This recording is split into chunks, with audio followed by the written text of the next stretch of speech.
Election అప్డేట్స్ను అందరికంటే ముందుగానే తెలుసుకోవాలంటే ఈరోజే ఆర్టీవీ లైవ్ యాప్ని మీ మొబైల్లో డౌన్లోడ్ చేసుకోండి. నమస్తే అండి, మాది పి గన్నవరం మండలం నరేంద్రపురం గ్రామం ఊరుకొండండి.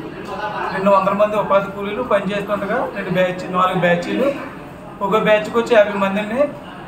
దాంట్లో ఒక బ్యాచ్ పనిచేస్తుండగా కందిరేగలో దాడి చేసి 50 మందిని కొట్టడం జరిగినాయండి. వాళ్ళు పి గన్నవరం గవర్నమెంట్ హాస్పిటల్కి, ప్రభుత్వ హాస్పిటల్కి తీసుకొచ్చడం జరిగింది. మంచిది సౌకర్యం అయితే ఏం లేదండి, ఎవరి బాటిల్ వాళ్ళే తీసుకుని పట్టుకుని వెళ్తున్నారండి. ఎండలు చూస్తే తీవ్రంగా ఉన్నాయి. మజ్జిగ అయితే ఎవరో సప్లై చేయట్లేదు. గవర్నమెంట్ ఇదివరకు దానికి సప్లై చేసేది ఇప్పుడు చేయట్లేదు. ఇప్పుడు ఎవరి బాటిల్ వాళ్ళే తీసుకుని వెళ్తున్నారండి. దాడి 20 మందిని గాయపరిచినాయండి.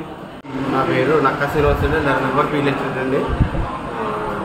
నేను పనిచేస్తున్నటువంటి నరేంద్రపురం పోలపేట గురుకుల పాఠశాల ఆపోజిట్గా ఉన్నటువంటి పట్టకాలం బాగుతుండగా ఉపాధ్యాయులు ఇక్కడ 192 మంది పనిచేస్తున్నారండి. 192 మంది నుండి 20 మంది వేసి ఉపాధ్యాయ కూలీలండి మణిపూర్ ఏవో దాడి చేసి కొట్టడం జరిగిందండి. వాళ్ళ అంబులెన్స్ ద్వారా గవర్నమెంట్ హాస్పిటల్ తీసుకొని గన్నవరం గవర్నమెంట్ హాస్పిటల్ తీసుకోవడం జరిగింది. అక్కడ హాస్పిటల్లో జాయిన్ చేసి వాళ్ళకి వైద్యం అందించడం జరిగింది. అందులో ఆవిడకి భీమవరం ప్రసాద్ అనే ఆవిడకి బీపీ కంట్రోల్ పోవడం వల్ల ఆవిడ అమలాపురంకి షిఫ్ట్ చేయడం జరిగింది సార్. ఇంకా వైద్యం జరుగుతుంది.